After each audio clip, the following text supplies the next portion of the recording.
တောင်းပေးမဲ့20ရာခိုင်နှုန်းပေးရုံနဲ့ထိုင်းနိုင်ငံမှာအင်တလုံးပိုင်ဆိုင်နိုင်နေဆိုတာသိပြီလားကိုကအခုလက်ထင်မှာရှိတဲ့ငွေကိုလည်းမကင်ထားခြင်းဘူးယင်းနှိမ့်ညွန့်နှံခြင်းနဲ့ဒါပေမဲ့ငွေစုဖို့အချိန်လေးလိုချင်သေးရဲ့ဆိုတဲ့လူတွေအတွက်အခုရွှေပြပေးမဲ့ Atmodizer project ကိုတစ်ချက်ကြည့်ကြည့်နော်ဒီ project က offline 2point project ဖြစ်လို့2026အကုန်2029အစမှပြီးမှဖြစ်တဲ့အတွက်ငွေစုချိန်နဲ့အတော်လေးရတဲ့ project ဖြစ်တယ်။ invest လုပ်ဖို့ရွှေရ recommend လားဆိုလို့ရှိရင် BTS 0 meter ဆိုတဲ့ hashtag နဲ့တင်ရှားလိုက်ရုံနဲ့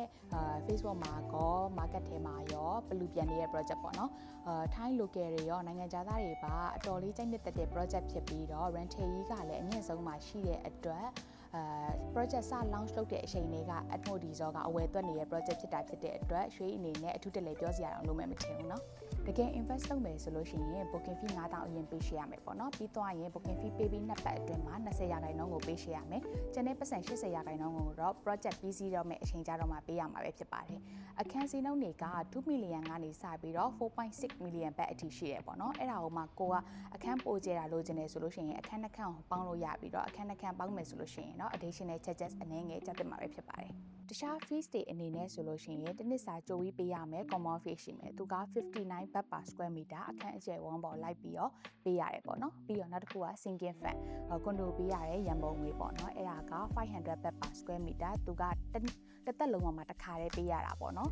သူကလည်းအခန်းအကျယ်ဝန်းလိုက်ပဲပေးရတယ်ဒါကတော့သူ့ရဲ့ payment plan ပေါ့နော်အဲ့တော့သူ့ရဲ့အခန်းတွေအလွှာတွေအလဲ့တွေအလိုက်ဈေးနှုန်းအတိအကျသိချင်တယ်ဆိုရင်ရွှေရဲ့ page messenger ကနေတစ်ဆင့်မေးလို့လည်းရတယ်ပေါ့နော်ဒီ project ကိုဝယ်ဖို့စိတ်ဝင်စားတယ်ဆိုလို့ရှိရင်သူ့ကို invest လုပ်ရမယ့်အချက်ကအဓိကအချက်နှစ်ချက်ရှိတယ်သူ့ရဲ့ location နဲ့သူ့ condo မှာပါတဲ့ facility ပေါ့နော်အခုရွှေကသူ့ရဲ့ location ပေါ်မူတည်ဘာလို့ဒီ project ကို invest လုပ်တင်လဲဆိုတဲ့ဟာကိုတစ်ချက်ရှင်းပြပေးမယ်ကဲအခုမြင်နေရတာတော့ Atmodizer ရဲ့ project location ဖြစ်ပါတယ်သူ့ရဲ့ဘေးကပ်ရမှာဆိုလို့ရှိရင် Empathy Thipa Wing Station ရှိပြီးတော့မြန်မာတွေအနေများပြီးတော့မြန်မာငွေသက်တွေမြန်မာအစားအစာတွေပေါ်များတဲ့ Samron ကိုလည်းတမတိုင်ပဲသွားအောင်မှာဖြစ်လို့တော်တော်လေးကိုအဆင်ပြေရပေါ့နော်ဒါအပြင်မြန်မာလူမျိုးတွေကိုလည်းအငှားချထားလို့ရပြီးတော့နိုင်ငံခြားသားတွေအတွက်လည်း passive income ရနိုင်တဲ့ project ဖြစ်တာမလို့ location ရကြည့်မယ်ဆိုလို့ရှိရင်လုံးဝ perfect ပဲပြီးသွားလို့ရှိရင် project ရဲ့အနားမှာဆိုလို့ရှိရင် shopping spots တွေကျောင်းတွေဆေးရုံတွေဒါအပြင်ဒီ Atmo series က developer ရဲ့ background ကြောင့်လည်းကြော်ကြားတဲ့ series လည်းဖြစ်တယ်ပြီးတော့ဒီ project ကိုဝယ်ဖို့စိတ်ဝင်စားရဆိုရင်ရွှေရဲ့ page messenger နဲ့ line ID တွေကနေတစ်ဆင့်ဆက်သွယ်စုံစမ်းမေးမြန်းနိုင်တယ်နောက်ထပ် project ကောင်းလေးတွေမှာပြန်တွေ့ကြမယ်နော်တာ